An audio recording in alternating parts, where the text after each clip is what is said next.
Pengamanan rumah di sana sangat-sangat ketat karena memang rawan banget pencurian dan perampokan. Tapi karena jalanan cukup sepi, seorang maling kelas teri bernama Ciro berhasil menjebol pintu mobil SUV 4X4 tanpa diketahui siapapun. 4X4 itu maksudnya 4-wheel drive ya lur, sistem penggerak 4 roda ya kan. Karena sudah sangat berpengalaman, dengan tangkasnya Ciro mencolong radio mobil dan juga mengambil kacamata di laci atas. Sebelum pergi, Ciro yang memang rese, berandal dan tidak berpendidikan mengencingi jok belakang mobil. Lalu saat Ciro akan keluar dari sana, terjadi suatu hal yang tidak akan pernah bisa dia sangka. Dan inilah 4X4.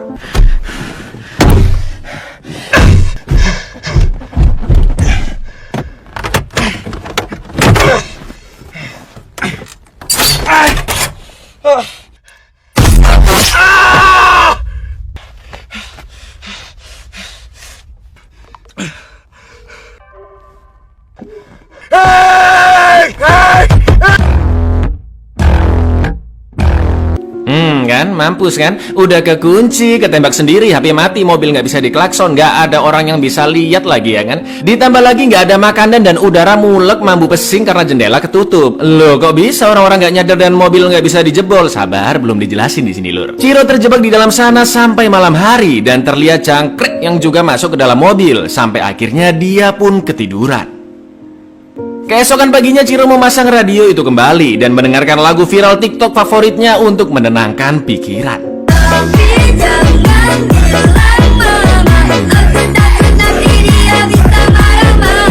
Lagi enak-enak santai menenangkan diri, tiba-tiba seseorang menelpon mobil tersebut melalui tape. Ciro pun mengangkatnya dan terdengar suara pria lansia yang ternyata adalah pemilik mobil tersebut. Dia adalah seorang dokter kandungan bernama Enrique. Duda berumur 60 tahun ini mengatakan jika dia sudah dirampok sebanyak 28 kali. Ditambah Ciro saat ini berarti 29 kali. Maka dari itu dia sengaja membuat mobil yang bisa menjebak pencuri di dalamnya. Dengan sistem pengamanan super canggih, Enrique tahu Ciro sudah masuk ke dalam mobil dari alarm notifikasi yang muncul di HP-nya.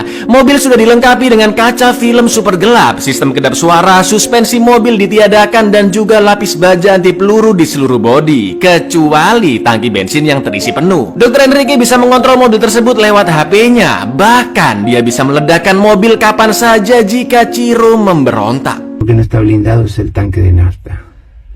La tuya de hoy, 29. ¡Déjame salir! Por si te haces el loco, digo. ¡Pum! Estoy cagando de calor acá adentro. ¡Quiero agua! Enrique menceritakan masa kecilnya yang serba kesusahan dan bertanya apa yang akan Ciro lakukan jika dia mergokin putranya ketahuan mencuri. Ciro jelas tidak menggubris pertanyaan itu dan terus meminta air minum karena sangat kehausan. Tapi karena nggak jawab, telepon pun dimatikan dan AC tiba-tiba dinyalakan. Alhamdulillah adem ya kan. Masalahnya nggak dimati-matiin, malah makin didinginin, dikencengin lagi. Ciro pun akhirnya membuka kaos yang dibuat perban untuk dipakai kembali, menyobek jeansnya sebagai pengganti perban dan menutup AC sebisanya. Jelas itu adalah tindakan yang percuma, mana kaosnya kaos bola lagi ya kan, tahu kan rasanya gimana lur.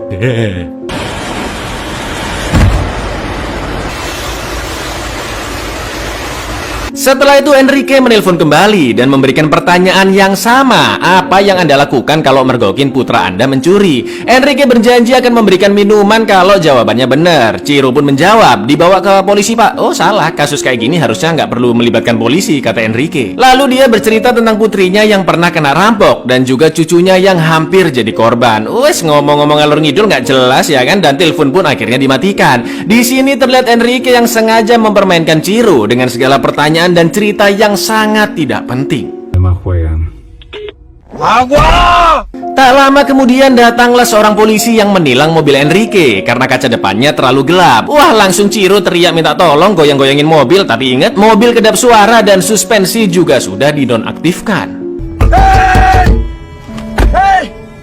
¡Hey! ¡Hey! ¡Hey!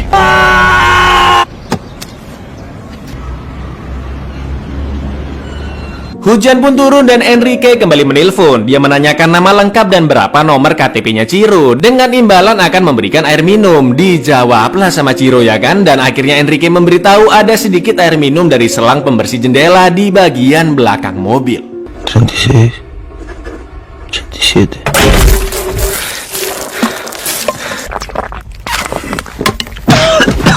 Meskipun sudah minum, tapi malam itu Ciro sangat kelaparan. Mana ngelihat abang GoFood nganter pizza pula.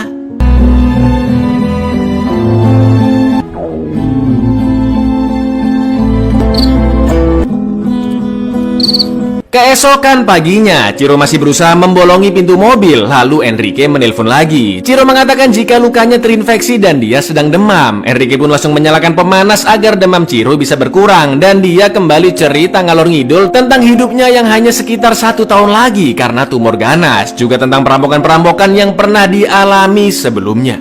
Los centrales eran los de mi viejo cuando mi papá estaba ingresando al garaje. Se le subieron al auto a mi mujer en un semáforo en San Miguel y la... Karena sangat gabut dan rasa lapar tidak tertahankan, Ciro terpaksa memakan kertas dari buku manualnya mobil, lalu menyusun barang-barang, nempel-nempel stiker, nyoret-nyoret jok, sampai minum pipisnya sendiri.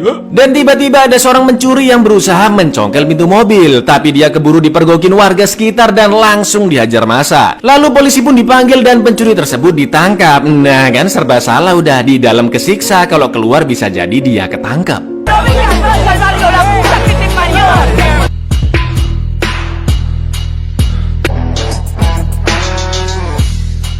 Di malam ketiga, Ciro yang sudah muak dengan celotehan Enrique tidak mengangkat teleponnya. Saking laparnya, Ciro berniat memakan jangkrik tapi nggak jadi karena dia satu-satunya makhluk yang bisa jadi temennya. Bingung-bingung teler, makin teler, tiba-tiba ada 2 muda-mudi berazalole di jendela mobil.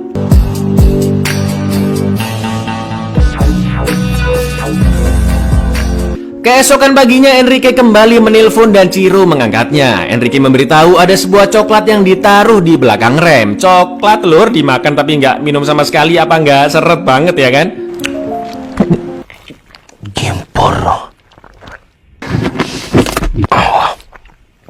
Untungnya baterai HP Ciro bukan baterai tanam seperti HP-HP sekarang. Dia langsung mengecasnya dengan menjemur di terik matahari. Dengan tenaga-tenaga yang tersisa, Ciro terus mencoba melobangi pintu tengah dan akhirnya berhasil membuat sedikit lubang. Ciro pun memanggil orang-orang di sana, tapi lubang terlalu kecil dan suaranya sudah sangat lemah. ¡Hey!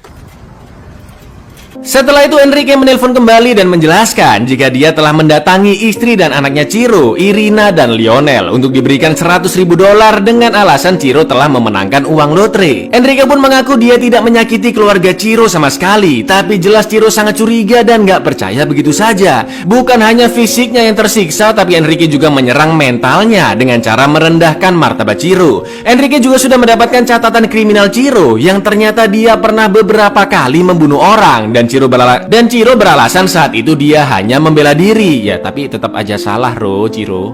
Joven, guapa, para tener la linda familia que... Ballester, robo a mano armada, Cristina Beruti. Van 2 días para jubilarse. El viejo se me plantó. El elegido. Estás condenado. Setelah menjemur baterai HP seharian, HP bisa nyala meskipun baterai sangat sedikit ya, 1%-an lah lur. Ciro langsung menelpon istrinya Irina, tapi sayang HP-nya nggak aktif dan Ciro hanya bisa meninggalkan pesan suara. Belum ngomong apa-apa udah mati lagi dong HP-nya. Malam harinya Ciro melepaskan si jangkrik lewat lubang di pintu mobil. Dengan ekspresi yang sudah sangat teler dan putus asa, Ciro iseng-iseng mencet-mencet tombol starter. Lalu tiba-tiba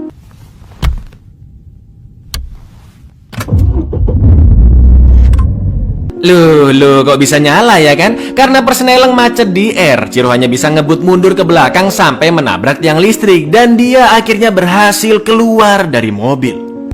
Blanca de mierda.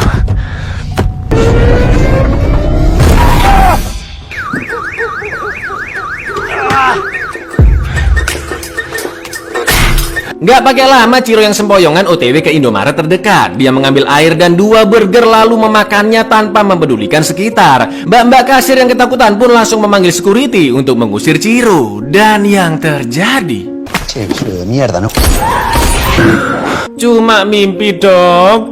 Saking pengennya makan enak sampai mimpi lur, kasihan sih. Tak lama kemudian Enrique menelponnya dan Ciro mengatakan akan bunuh diri saat itu juga. Tapi sayangnya peluru macet dan dia gagal bundir. Ternyata Enrique sudah ada di depan mobil. Lalu dia menyalakan lampu agar Ciro bisa melihat sosoknya. Cámara, acción.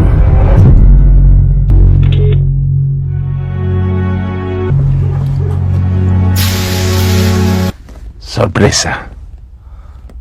Karena tahu kondisi Ciro sangat-sangat lemah, dengan santainya Enrique pun masuk ke dalam mobil. Dia memberikan rokok, coklat, juga mengobati luka Ciro dengan sangat kasarnya. Meskipun seorang dokter kandungan, tapi untuk hal-hal seperti ini, jiwa-jiwa kesikopatan Enrique keluar dong. Ngomongnya santai, sangat mengintimidasi, terus tiba-tiba siulan. Ngapain coba? Dale mucho.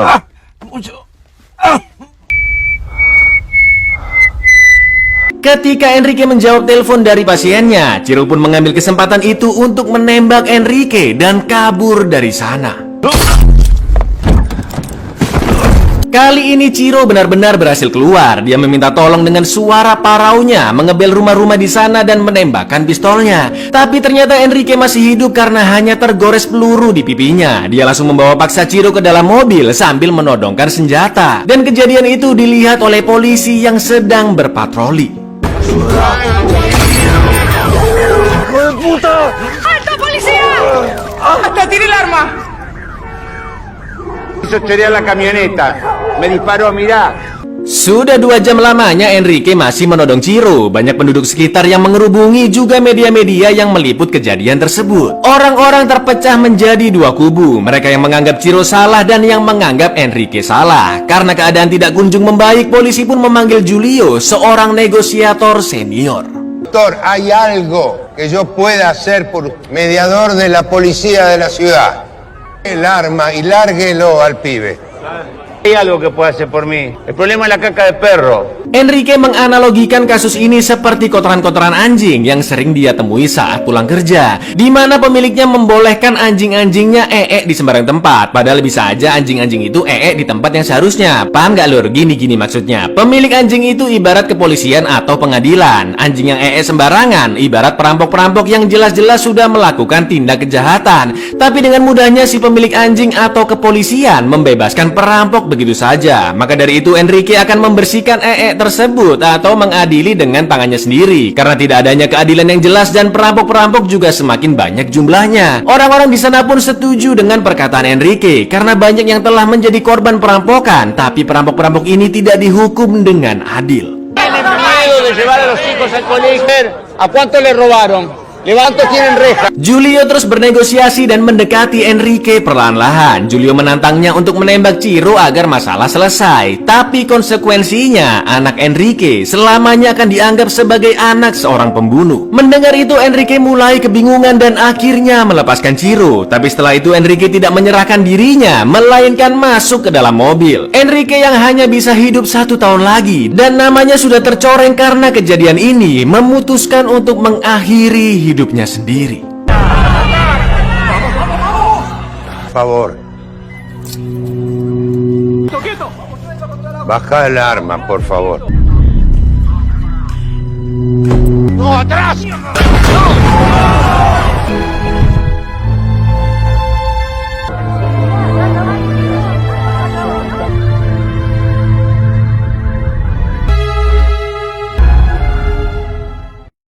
Sekarang kasus Enrique menjadi viral. Perdebatan pun muncul tentang tingkat keamanan yang sangat rendah di Argentina. Tapi ironisnya, seperti banyak kasus yang pernah terjadi sebelumnya, dan meskipun Ciro telah melakukan banyak tindak kriminal, tidak lama lagi dia akan segera dibebaskan. De la camioneta podría recuperar la libertad en las próximas. Abuyer. Kejahatan tidak hanya terjadi karena ada niat pelakunya, tapi juga karena ada kesempatan. Waspadalah! Siapa dari ente-ente semua yang sempat kasihan sama Ciro terus menganggap Enrique yang salah? Nah kan, aku juga kepikiran gitu lur awalnya. Setelah tak cari tahu, Argentina ini emang cukup rawan kriminalitas lur. Apalagi di kota Buenos Aires yang memang banyak banget perampokan, jatuhnya sudah kayak rutinitas lur. Tapi ya tolonglah dok, meskipun udah kecolongan 29 kali, masa niat banget dok bikin mobil buat jebakan maling. Mending juga pindah ke Indonesia, berperilaku sopan, udah cukup.